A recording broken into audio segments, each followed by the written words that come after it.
उत्तर प्रदेश में शिक्षक भर्ती की तैयारी करने वाले सभी साथियों का स्वागत करता है द मास्टर, आपका अपना यूट्यूब चैनल।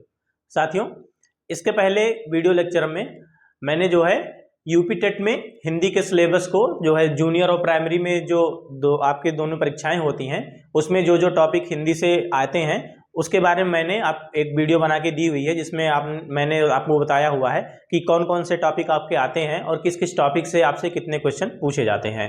तो चलते हैं, अब उसके आगे बढ़ते हैं और हमारा जो पहला टॉपिक है आज का वो है वर्णमाला।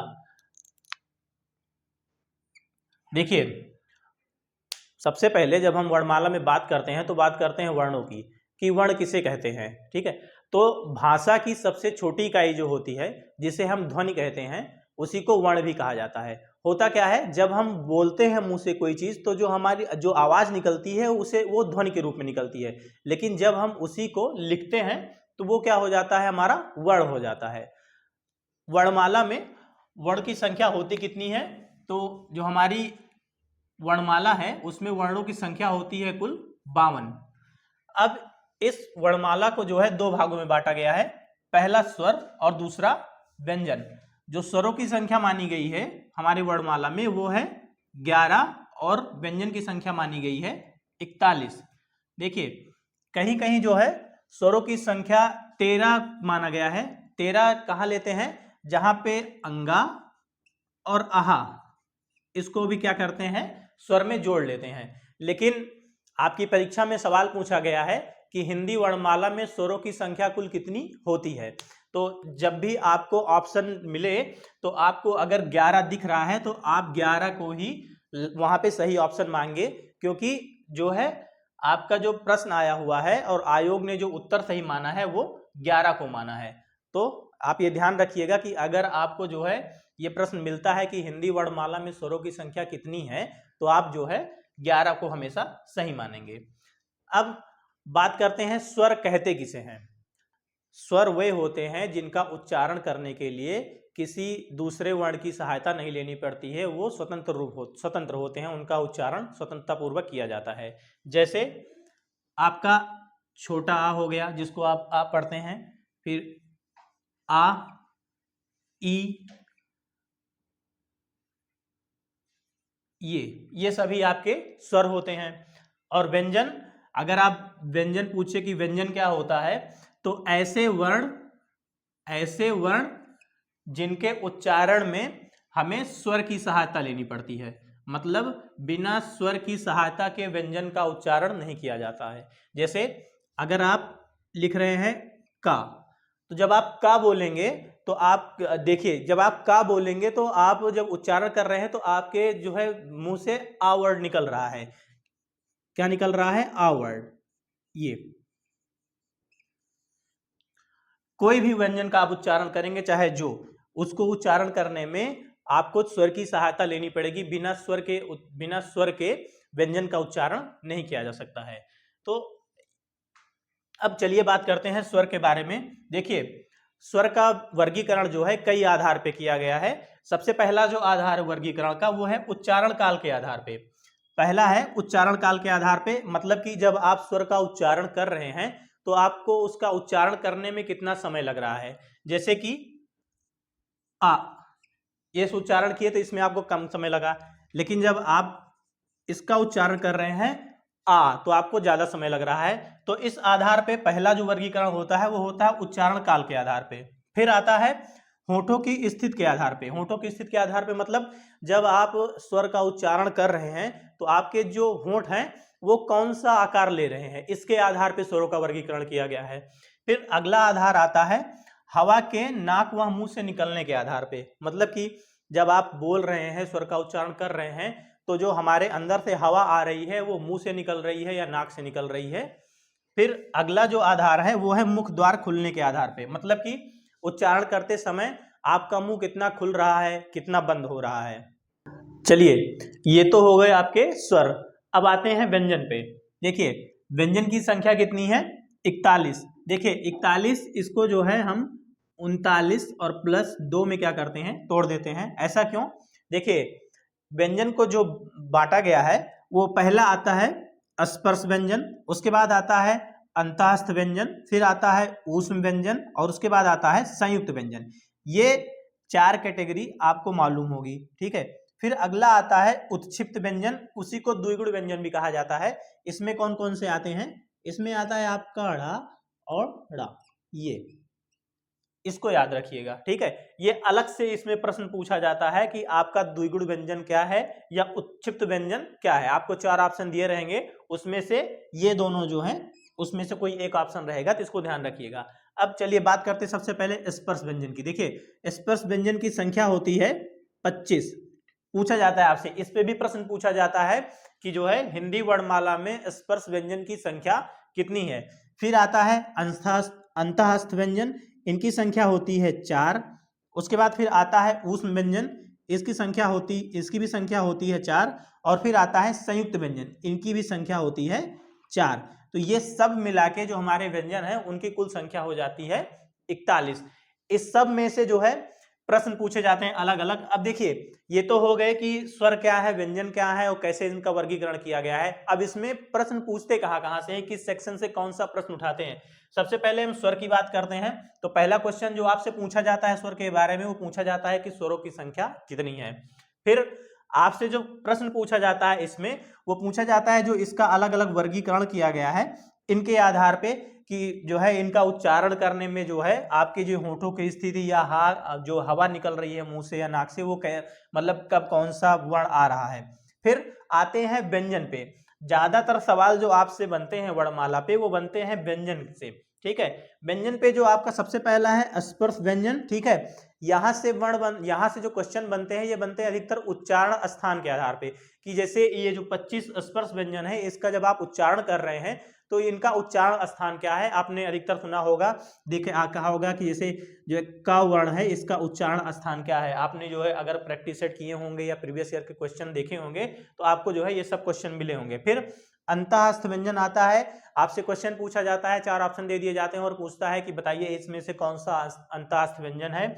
उसी तरीके से ऊष्म व्यंजन पूछा जाता है, ऊष्म व्यंजन क्या है, मतलब कि जैसे उसमें भी यही 4 ऑप्शन दिए जाएंगे और आपको जो है उसमें से कोई एक रखा जाएगा और पूछेगा ऊष्म व्यंजन क्या होते हैं। फिर आता है संयुक्त व्यंजन, इससे 2 तरीके क्वेश्चन बनते हैं। पहला क्वेश्चन बनता है कि संयुक्त व्यंजन क्या है, वही जो इन तीनों से बन रहे हैं कि 4 ऑप्शन आपको देंगे उसमें से 3 कोई रख देंगे और एक रख देंगे आपका जो है संयुक्त व्यंजन। फिर एक सवाल इससे ये पूछा जाता है कि ये जो संयुक्त व्यंजन आपके 4 हैं वो कौन कौन से व्यंजनों से मिलकर बने हुए हैं, यहां से एक सवाल ये पूछा जाता है। तो ये आपका जो हो गया मोटा मोटा स्वर और व्यंजन जो है कि इसमें जो है इसका वर्गीकरण कैसे किया गया है और कौन से सवाल जो है कहां से कैसे पूछा जाता है। देखिए अब एक और चीज जो है, देखिए 3 चीजें होती हैं, एक होता है अक्षर, फिर अगला होता है ध्वनि और फिर वर्ण। देखिए अभी मैंने आपको बताया कि ध्वनि और वर्ण जो है वो एक ही हैं। जैसे जब हम उच्चारण कर रहे हैं, बोल रहे हैं, तो हमारे मुंह से जो आवाज निकल रही है वही क्या है, ध्वनि है। लेकिन जब इसको हम लिख देते हैं तो वो क्या बन जाता है, वर्ण बन जाता है। लेकिन अगर आपसे पूछा जा रहा है कि अक्षर और वर्ण इसमें अंतर क्या होते हैं या अक्षर और ध्वनि में अंतर क्या होता है, तो जैसे हम कोई शब्द ले लेते हैं, चलिए हम ले लेते हैं भाषा, ये हमने ले लिया भाषा। अगर आपसे पूछा गया कि बताइए कि इसमें कितने अक्षर हैं, तो इसमें कितने अक्षर हैं, इसमें 2 अक्षर हैं, भा और सा। लेकिन अगर आपसे ये पूछ लिया गया कि बताइए कि इसमें कितने वर्ण हैं या कितनी ध्वनियां हैं, तो आप इसका विभाजन ऐसे करेंगे, भा फिर आ, उसके बाद फिर सा और फिर ये। तो अब देखिए चले इसमें कितने वर्ण हैं, 1 2 3 4।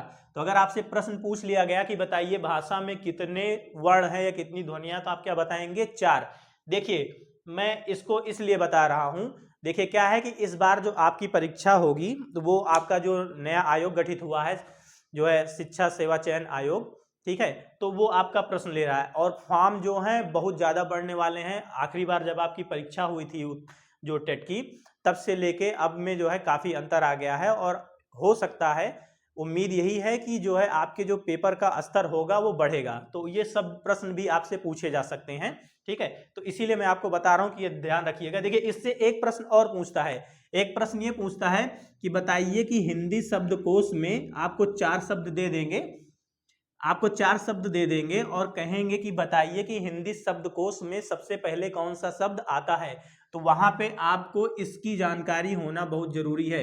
जो आपको 4 वर्ड दिए जाएंगे, 4 शब्द जो आपको वहां दिए जाएंगे, उसको आपको इन्हीं वर्ण या ध्वनियों के आधार पे उनका विभाजन करना रहेगा और उसके बाद आपको देखना रहेगा कि कौन सा जो है शब्द जो है उन चारों में से सबसे पहले हिंदी शब्दकोश में आएगा। चलिए आगे बढ़ते हैं। अब हम देखते हैं कि स्वर जो है, हमारे जो स्वर का वर्गीकरण किया गया है उच्चारण काल के आधार पे, होठों की स्थिति के आधार पे, इसमें कौन कौन से वर्ण आते हैं, ठीक है। उच्चारण काल के आधार पे जो है इनको कितने भागों में बांटा गया है, होठों की स्थिति के आधार पे कितने भागों में बांटा गया है, और इसमें जो है कौन कौन से स्वर आते हैं। चलिए आगे बढ़ते हैं स्वरों के वर्गीकरण पे।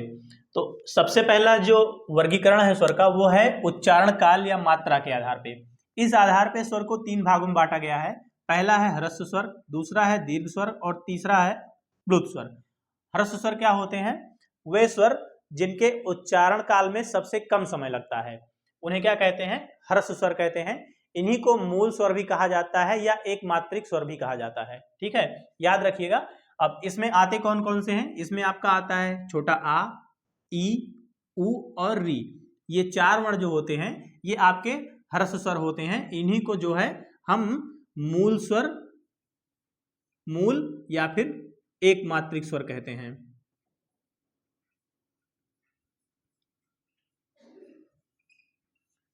ठीक है, आगे चलते हैं। फिर आगे आता है दीर्घ स्वर।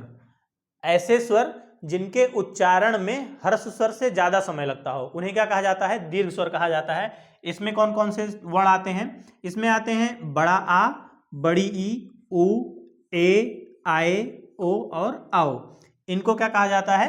दीर्घ स्वर कहा जाता है। आपसे ऐसे प्रश्न पूछ लिया जाएगा, 4 ऑप्शन आपको दिए जाएंगे और उसमें से पूछ लेंगे कि बताइए इसमें से दीर्घ स्वर कौन सा है। तो आपको इनको याद रखना है कि जो है, देखिए आपको जो है उच्चारण, आपको उच्चारण काल के आधार पे पहचानना है। जैसे आपने आ बोला तो आपको दिमाग में रखना है कि हाँ इसको उच्चारण करने में कम समय लग रहा है तो ये क्या होगा? ह्रस्व स्वर होगा। आपने आप बोल रहे हैं आ, आपको बोलने में ज्यादा समय लग रहा है तो आपको याद रखना है, आपको मतलब कि ये याद रखना है कि हाँ उच्चारण काल में ज्यादा समय लग रहा है तो ये क्या होगा? दीर्घ स्वर होगा।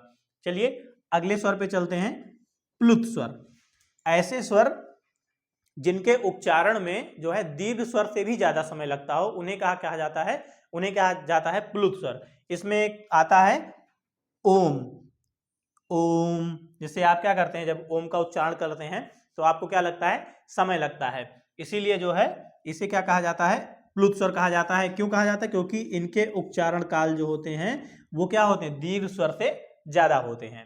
चलिए आगे चलते हैं। स्वरों के वर्गीकरण का अगला जो आधार है वो है ओंठों की स्थिति के आधार पे। देखिए ओंठों की स्थिति के आधार पे 2 भागों में बांटा गया है स्वरों को। पहला है अवृतमुखी और दूसरा है वृत्तमुखी।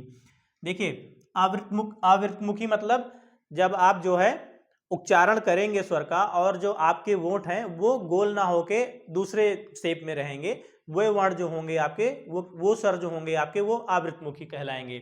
इसमें कौन कौन से स्वर आते हैं? इसमें आता है आपका आ, बड़ा आ, ई, बड़ी ई, ए और आए। ये जो है वर्ण जो है, ये स्वर जो है आपके क्या किसमें आते हैं? आवृतमुखी में। और फिर अगला है वृत्तमुखी। वृत्तमुखी मतलब जब आप स्वर का उच्चारण कर रहे हैं और आपके ओंठ जो हैं वो क्या हो रहे हैं? वो गोल हो जा रहे हैं। जैसे कि आप उ, ओ इसका उच्चारण कर रहे हैं तो आपके जो ओंठों की स्थिति है वो क्या हो जा रही है? गोल हो जा रही है। तो ये 4 जो है स्वर जो हैं वो किस में आते हैं? वृत्तमुखी में आते हैं। तो याद रखिएगा, इससे ऐसे ही प्रश्न पूछा जाएगा, आपको वही 3 दे दिए जाएंगे। अगर आपसे पूछ रहा है वृत्तमुखी कौन से हैं तो 3 ऑप्शन आपको इसमें से दे दिए जाएंगे और एक इसमें से दे दिया जाएगा और आपको पहचानना रहेगा। देखिए मैं बार बार आपको बता रहा हूं कि आप जो है उच्चारण पे ध्यान दीजिए, ठीक है, आप बोलने की स्थिति पे ध्यान दीजिए, आपको पता चल जाएगा कि कौन सा स्वर किस कैटेगरी में आ रहा है। चलिए आगे बढ़ते हैं, अगला आधार देखते हैं। स्वरों के वर्गीकरण का अगला जो आधार है वो है हवा के नाक व मुंह से निकलने के आधार पे। मतलब जब आप स्वर का उच्चारण कर रहे हैं तो कब हवा जो है आपके मुंह से निकल रही है, कब नाक से निकल रही है। तो इस आधार पे जो है स्वरों को दो भागों में बांटा गया है। पहला है निरानुनासिक स्वर और दूसरा है अनुनासिक स्वर। निरानुनासिक स्वर मतलब जब आप जो है उच्चारण कर रहे हैं तो हवा जो है नाक से ना निकल के मुंह से निकल रही है, तो ऐसे जो स्वर हैं वो क्या कहलाते हैं, आपके निरानुनासिक स्वर कहलाते हैं। इसमें कौन कौन से आते हैं, इसमें जो आपके 11 के 11 स्वर हैं वो सभी जो होते हैं वो निरानुनासिक स्वर होते हैं, ठीक है। अनुनासिक स्वर ऐसे स्वर जिनके उच्चारण में हवा जो है मुंह के साथ साथ नाक से भी निकल रही हो, उनको कहते हैं अनुनासिक स्वर। इसमें आपका क्या आता है, अंगा और आहा। ध्यान रखिएगा, देखिए अभी जो है मैंने बताया है कि स्वरों की संख्या कुल 11 होती है जो आपको ये दिए गए हैं। देखिए ये क्वेश्चन अलग से पूछा जाता है, ये क्वेश्चन आपके प्रीवियस ईयर में आया हुआ है कि पूछा गया है सवाल कि बताइए दिए गए जो है वर्ड में से कौन सा जो है आपका अनुनासिक स्वर है। तो याद रखिएगा ये जो आपके दो वर्ण हैं अंगा और आहा, ये क्या होते हैं, ये होते हैं अनुनासिक स्वर, इसको ध्यान रखिएगा। चलिए अब अगले आधार पे चलते हैं। स्वरों के वर्गीकरण का अगला जो आधार है वो है मुख द्वार खुलने के आधार पे। मतलब कि जब आप स्वरों का उच्चारण कर रहे हैं तो आपका जो मुंह है वो कितना खुला है या कितना बंद है, इसके आधार पे स्वरों का वर्गीकरण किया गया है। तो जो पहला है वो है समृत, यानी कि जब आप स्वर का उच्चारण कर रहे हैं तो आपका मुंह जो है कितना खुला है। समृत में क्या होता है, जब हम स्वर का उच्चारण कर रहे हैं ऐसे स्वर जिनके उच्चारण में हमारा मुंह को है लगभग बंद रहता है, उनको कहते हैं समृत स्वर। इसमें कौन कौन से स्वर आते हैं, इसमें आते हैं ई, बड़ी ई, उ, बड़ा उ, ये चार जो हैं वो आते हैं समृत स्वर की कैटेगरी में। फिर आता है अर्ध समृत। अर्ध समृत यानी कि जब हम ऐसे स्वर जिनके उच्चारण में हमारा मुंह लगभग आधा खुला रहता है उसको हम कहते हैं अर्ध समृत, जिसमें आते हैं ए और ओ। फिर अगला है अर्ध विवृत, ऐसे स्वर जिनके उच्चारण में हमारा मुंह आधा खुला रहता है उसको कहते हैं अर्ध विवृत स्वर। इसमें आते हैं आ, ए, औ। देखिए आप लोग सोच रहे होंगे कि अर्ध समृत और अर्ध विवृत में अंतर क्या है, ये आधा मुंह खुला रहे या आधा मुंह बंद रहे बात एक ही होती है। सही है, बात एक ही रहती है, लेकिन इसका जो है निर्धारण वो जीभ की स्थिति के आधार पर किया जाता है कि जब आप उच्चारण कर रहे हैं तो आपकी जीभ कहाँ पे है। देखिए जब अर्ध समृत स्वरों का उच्चारण आप करेंगे, जैसे कि ए और ओ आप उच्चारण करके देखेंगे तो जो आपकी जीभ है वो आपकी तालू की तरफ ऊपर की तरफ उठी रहती है। लेकिन जब आप अर्ध विवृत स्वर जैसे आ, ए और औ इनका उच्चारण करेंगे तो आपकी जीभ जो है वो तालू से दूर नीचे की तरफ रहती है, तो ये चीज ध्यान रखिएगा। फिर अगला आता है विवृत स्वर, यानी कि ऐसा स्वर जिनके उच्चारण में हमारा मुंह पूरा का पूरा खुला रहता है, वो है आ, बड़ा आ। तो ये चार आधार थे जिनके आधार पे स्वरों का वर्गीकरण किया गया है। स्वर यहाँ पे आपका समाप्त होता है। आपकी परीक्षा में स्वर में इससे ज्यादा कुछ नहीं पूछा जाएगा, और अगर इससे ज्यादा कुछ पूछा भी जाता है तो मैंने आपको वो बता दिया है जो आपसे पूछा जा सकता है। चलिए अब अगले वाले वीडियो में हम आपसे व्यंजन पे चर्चा करेंगे कि व्यंजन में जो है क्या चीजें हैं, कैसे हैं, कहाँ से प्रश्न पूछे जाते हैं। जाने से पहले आपको एक जानकारी देनी थी, मैं जो है हिंदी के हैंड रिटन नोट्स खुद से तैयार कर रहा हूं, जो कि जो है बहुत शॉर्ट होंगे, जिसको आपको बहुत ज़्यादा मतलब कि डिटेल में पढ़ने की ज़रूरत नहीं होगी। वो नोट्स ऐसा होगा कि आप उसको जो है पढ़ेंगे, मेन चीज़ें उसमें रहेंगी जो आपकी परीक्षा में पूछी जानी है। उसका प्राइस हम लोगों ने जो है 49 रुपये रखा हुआ है, जिसको लेने के लिए जो है आप हमारे टेलीग्राम चैनल पर जा सकते हैं। कुछ ही दिन में ये नोट्स आपको वहाँ पर उपलब्ध करा दिए जाएंगे। तो चलिए आज के वीडियो में इतना ही, मिलते हैं अगले वीडियो में। नमस्कार।